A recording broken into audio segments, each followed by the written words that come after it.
Hello everyone, welcome to the final episode of Season 1 of the Nerf Archives. Don't worry, Season 2 will probably begin filming by the end of October, maybe by the end of September. It's probably going to be more toward October. I have just been going, for the past 3 days, I have just been going at it and making all 15 episodes. We got a bunch of guests, and it was such a fun time. But today we got a special blaster that I don't think anyone in the US even owns or has made a video. There may be some people who own one in the US, but not many. Haven't seen one YouTuber in the US who's made a sole video about this. The only review I could find of it was someone who spoke Russian, I think. I'm not sure. And that is a blaster that was released exclusively in Europe, Canada, UK, stuff like that, and I think Russia as well. And that would be the Nerf Modulus Tracker ECS-10.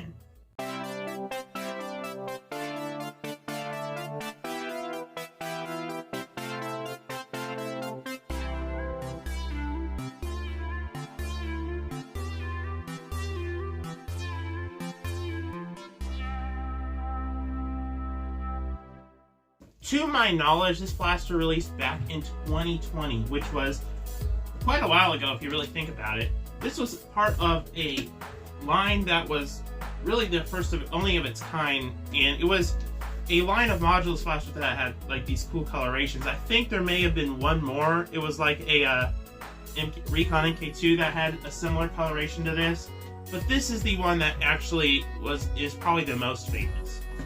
I got this for $50 at a Tuesday morning because sometimes they get stuff from like other countries, and this is something from another country. I know someone who lived in Canada and they're like, this blaster's not rare, and I'm like, well yeah, it is not rare in Canada, but in the US it's extremely rare. This thing goes for like $200 on eBay, and you have to get it from overseas, from like Canada or Australia.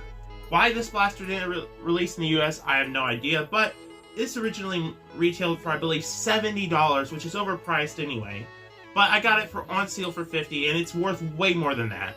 I've had people offer me more than $200 for this blaster, and I've said no. It is brand new in box. It's actually way more valuable that way. Which is why we're going to open it today for the review. I'm just kidding. I'm just kidding. I would never do such a thing. For the range tests and overall review, I'm going to be using the original Modulus ECS-10, which is what this blaster is based off of. There are no variants of this blaster because this blaster is a variant of the Modulus ECS-10. This particular one with a really unique set of attachments, probably some of the best set of attachments I've ever seen a Nerf blaster go with. First off, you have the banana mag, then you have this awesome Modulus barrel, which is actually a reskin of the Shadow ECS-6 barrel. Then up here you have a classic Modulus scope, no real coloring to it. And then you have the stock, which is a regulator stock, which is really cool, probably the best Nerf stock. And of course the blaster itself, the Tracker ECS-10. Let me give you a brief overview of the blaster. The grip is very, very standard. It's actually not as bad as you might think because it is a skeleton grip, but it's probably one of the better skeleton grips I've seen.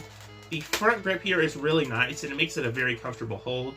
It has tons of customizability and overall it's a great blaster. This is a magazine-operated flywheel blaster, which means to operate the blaster, you're going to need to open the battery tray. This blaster takes 4 AA's. To load the blaster, you want to take your magazine, load it up with a few darts, insert said magazine into blaster, rev it up. What? Oh no, it's broken. Fortunately, I have another one that I thrifted a while back. It has really strong cigarette smell, but it'll be fine for the testing. And it has really good performance for a flywheel blaster. It's very accurate because of the longer barrel. It doesn't really help the accuracy too much, but a slightly longer barrel is always good to have. Overall, the form factor of the blaster is really neat. It performs very, very well, better than something like the Strike, and it's, in my opinion, a better blaster because of the customizability. What makes the Tracker so unique, though, is its coloration.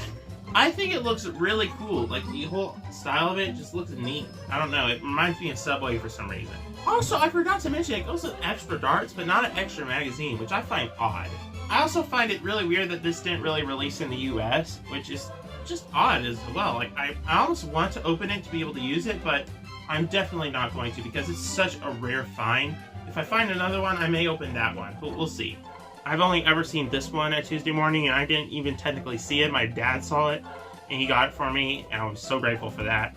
But, yeah. So what does this blaster have to offer the hobby for us today? Well, the variant is more of a cool piece of Nerf history and a cool variant that is really neat. The ECS-10 itself has a ton of mod potential, however. You also have a comfortable enough shell.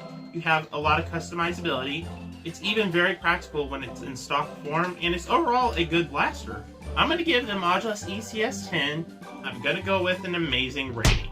The Tracker ECS-10 is an expensive variant, so that one will probably have to be a great, but I'm going to go official amazing because the blaster itself is amazing. Anyway, guys, thank you so much for watching. I hope you enjoyed this final episode of the Nerf Archives. I really am glad to do this. This is something I've been wanting to do for over a year now, and I'm finally getting to do it. It is just such a dream come true. I actually have been using my pro version of the editor. I've been collecting points that I've been saving up for this moment. So all my episodes don't have the occasional watermark they have here. I have more like freedoms when it comes to editing and adding cool stuff. And it's been just an amazing fun time editing all these episodes and filming them.